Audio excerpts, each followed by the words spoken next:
You are a superintendent, and you have 300 people working under you every single week. These are the main things that are going to stress you out.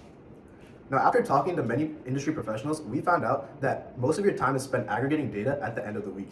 We also found out that 14 plus hours per week is spent on unproductive activities like looking for project info. Additionally, we also found out that 52% of reworks are caused due to poor project data and miscommunication, and that almost 70% of rework incidents are caused due to design inconsistencies and errors.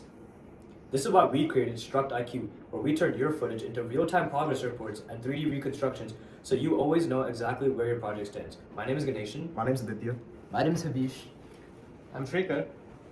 Hi, this is Bharat. This is what on-site footage looks like. If I were to ask you, where are you? How would you respond?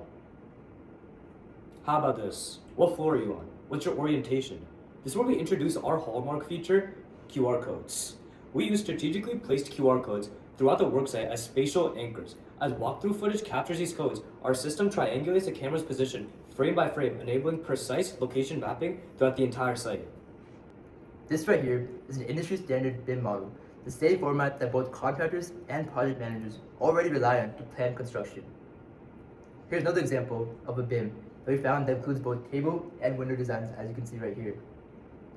So now, after researching and analyzing these various public BIM models, we actually constructed our own BIM to display the functionality of our software. So along with BIM models, another vital piece of information that contractors and project managers use are structured to-do lists that lay out specific tasks that need to be completed alongside with their respective time frame.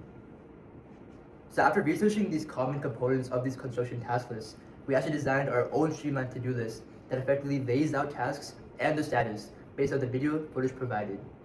Now that you guys have an overview of StructIQ, here's how it is in action.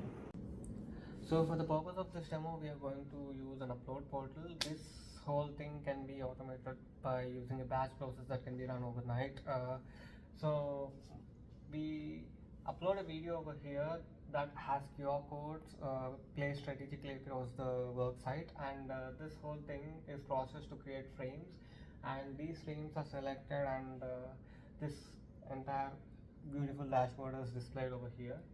So the first thing we see is a weekly schedule over there and categorized into different tasks, and each of the tasks has its own subtasks with a status and category, and each of the tasks has this subtask that can again be opened, and if you open the entire thing in a full detailed view, we can see the specific frames that have been used to categorize this into this particular category, and there is an option for the project manager to override the entire status if they are not willing to accept the result from this. So we have control still over at the human end. So if we scroll down and see, it has a lot of data that has been categorized again.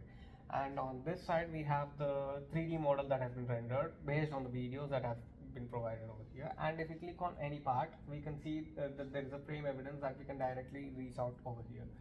So this is the frame evidence that has been used for this particular part of the video, and yeah, this is pretty much it. And we can also categorize everything based on the weeks. We can only see the work that is needed to be done on the fourth week, and over here, which is HVAC that work. And if we just jump to all weeks, all the week data is shown over here. And if you want to go to new upload, and you can just click on the new upload button and go back to the upload dashboard.